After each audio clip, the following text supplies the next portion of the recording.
ओम नमः शिवाय। भगवान शिव अपने भक्तों पर सदैव कृपालु होते हैं और उनकी विशेष कृपा का दर्शन विशेषकर श्रावण मास में कर सकते हैं।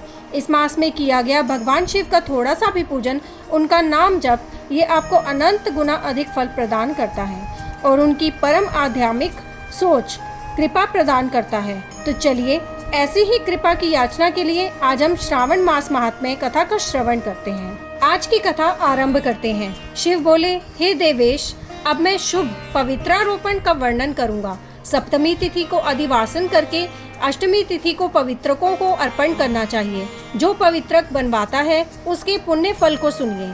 सभी प्रकार के यज्ञ, व्रत तथा दान करने और सभी तीर्थों में स्नान करने का फल मनुष्य को केवल पवित्र धारण करने से प्राप्त हो जाता है, क्योंकि भगवती शिवा सर्वव्यापिनी है। इस व्रत से मनुष्य धनहीन नहीं होता, उसे दुख, पीड़ा तथा व्याधियां नहीं होती, उसे शत्रुओं से होने वाला भय नहीं होता और वह कभी भी ग्रहों से पीड़ित नहीं रहता।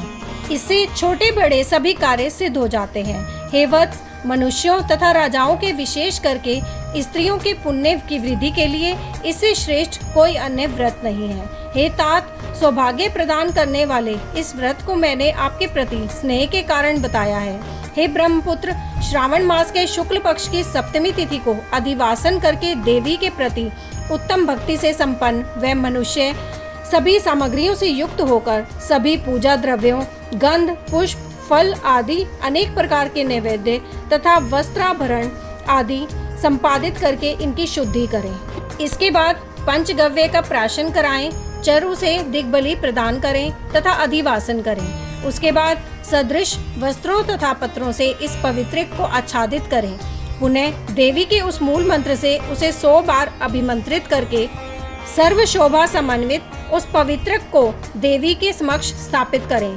इसके बाद देवी का मंडप बनाकर रात्रि में जागरण करें और नट नर्तक तथा वारंगनाओं के अनेक विध कुशल समूहों और गाना बजाने तथा नाचने की कला में प्रवीण लोगों को देवी के समक्ष स्थापित करें। उसके बाद प्रातःकाल विधिवत स्नान करके पुनः बलि प्रदान करें। इसके बाद विधिवत देवी की पूजा करके स्त्रियों तथा द्विजों को भोजन कराएं। पहले देवी को पवित्रक अर्पण करें और अंत में दक्षिणा प्रदान करें। हे वत्स, अपनी सामर्थ्य के अनुसार कार्य सिद्धि करने वाले उस नियम को धारण करें। राजा को प्रयत्न पूर्वक स्त्री के प्रति आसक्ति, जुआ, आखेट तथा मांस आदि का परित्याग कर देना चाहिए। ब्राह्मणों तथा आचार्यों को स्वाध्याय का और वैश्यों को खेती का कार्य तथा व्यवसाय नहीं करना चाहिए। 7, 5, 3, 1 अथवा आधा दिन ही त्याग पूर्वक रहना चाहिए और देवी के कार्यों में निरंतर अपने मन में आसक्ति बनाए रखनी चाहिए। हे मुनि सत्तम, जो बुद्धिमान व्यक्ति विधान पूर्वक पवित्रारोपण नहीं करता है उसकी वर्ष भर की पूजा व्यर्थ हो जाती है।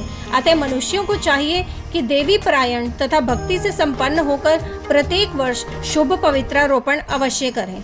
कर्क अथवा सिंह राशि में सूर्य के प्रवेश करने पर शुक्ल पक्ष की अष्टमी तिथि को देवी को पवित्रक अर्पित करना चाहिए। हे सनत कुमार, इसके ना करने में दोष होता है, इसे नित्य करना बताया गया है। सनत कुमार बोले, हे देवों के देव, हे महादेव, हे स्वामिन, आपने जिस पवित्रक का कथन किया वह कैसे बनाया जाना चाहिए, उसकी संपूर्ण विधि बताएं। शिव बोले, हे सनत कुमार, सुवर्ण, ताम्र, चांदी, रेशमी वस्त्र से निकाले गए कुश काश के अथवा ब्राह्मणी के द्वारा काटे गए कपास के सूत्र को तिगुना करके फिर उसका तिगुना करके पवित्रक बनाना चाहिए। उनमें 308 तारों का पवित्रक उत्तम और 270 तारों का पवित्रक माध्यम माना गया है। 180 तारों वाले पवित्रक को कनिष्ठ जानना चाहिए। इसी प्रकार 100 ग्रंथि का पवित्रक उत्तम, 50 ग्रंथि का पवित्रक माध्यम तथा 26 ग्रंथि का सुंदर पवित्रक कनिष्ठ होता है। अथवा 6, 3, 4, 2, 12, 24, 10 अथवा 8 ग्रंथियों वाला पवित्रक बनाना चाहिए। अथवा 108 ग्रंथि का पवित्रक उत्तम, 54 ग्रंथि का माध्यम तथा 27 ग्रंथि का कनिष्ठ होता है। प्रतिमा के घुटने तक का लंबा पवित्रक उत्तम, जंघा तक लंबा पवित्रक माध्यम तथा नाभि पर्यंत पवित्रक अधम कहा जाता है। पवित्रक की सभी शुभ ग्रंथियों को कुमकुम से रंग देना चाहिए। इसके बाद अपने समक्ष शुभ सर्वोत्तम भद्रमंडल पर देवी का पूजन करके कलश के ऊपर बांस के पात्र में पवित्रकों को रखें। 3 तार वाले पवित्रक में ब्रह्मा, विष्णु तथा शिव का आवाहन करके स्थापित करें। इसके बाद का सुनिए। 9 तार के पवित्रक में ओंकार, सोम, अग्नि, ब्रह्मा, समस्त नागों, चंद्रमा, सूर्य, शिव तथा विश्व देवों की स्थापना करें। हे सनत कुमार, अब मैं ग्रंथियों में स्थापित किए जाने वाले देवताओं का वर्णन करूंगा। क्रिया, पौरुषी, वीरा, विजया, अपराजिता, मनोमणि, जाया, भद्रा, मुक्ति और ईशा ये देवियां हैं। इनके नामों के पूर्व में प्रणव तथा अंत में नमः लगाकर ग्रंथि संख्या के अनुसार क्रमशः आवाहन करके चंदन आदि से इनकी पूजा करनी चाहिए। इसके बाद प्रणव से अभिमंत्रित करके देवी को धूप अर्पण करना चाहिए। हे सनत कुमार, मैंने आपसे देवी के इस शुभ पवित्रारोपण का वर्णन कर दिया। इसी प्रकार अन्य देवताओं का भी पवित्रारोपण प्रतिपदा आदि तिथियों में करना चाहिए। मैं उन देवताओं को आपको बताता हूँ। कुबेर, लक्ष्मी, गौरी, गणेश, चंद्रमा, बृहस्पति, सूर्य, चंडिका, अम्बा, वासुकी, ऋषिगण, चक्रपाणि, अनंत, शिवजी, ब्रह्मा और पितृ, इन देवताओं की पूजा प्रतिपदा आदि तिथियों में करनी चाहिए। यह मुख्य देवता का पवित्रारोपण है।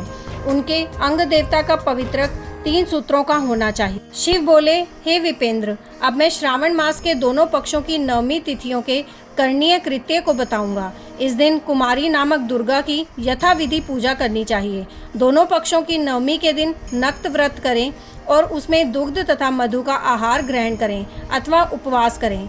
उस दिन कुमारी नामक उन पापनाशिनी दुर्गा चंडिका की चांदी की मूर्ति बनाकर भक्ति पूर्वक सदा उनका अर्चन करें। गंध, चंदन, कनेर के पुष्पों, दशांग धूप और मोदकों से उनका पूजन करें। उसके बाद कुमारी कन्या, स्त्रियों तथा विप्रों को श्रद्धा पूर्वक भोजन कराएं। फिर मौन धारण करके स्वयं बेलपत्रों का आहार ग्रहण करें। इस प्रकार जो मनुष्य अत्यंत श्रद्धा के साथ दुर्गा जी की पूजा करता है, वह उस परम स्थान को जाता है जहाँ देव बृहस्पति विद्यमान है। हे विधि नंदन, यह मैंने आपसे 9वीं तिथि का कृत्य कह दिया। यह मनुष्य के सभी पापों को नाश करने वाला, सभी संपदाएं प्रदान करने वाला, पुत्र पौत्र आदि उत्पन्न करने वाला और अंत में उन्हें उत्तम गति प्रदान करने वाला है। इस प्रकार श्री स्कंद पुराण के अंतर्गत ईश्वर सनत कुमार संवाद में श्रावण मास महात्म्य में अष्टमी तिथि को देवी पवित्रारोपण नामक 17वां अध्याय पूर्ण हुआ। यहीं ये कथा समाप्त होती है। आगे की और कथा सुनने के लिए आपके अपने चैनल एस्ट्रो नॉलेज को सब्सक्राइब कर लीजिए ताकि आने वाले वीडियोस के नोटिफिकेशन आपको मिल सके। ओम नमः शिवाय।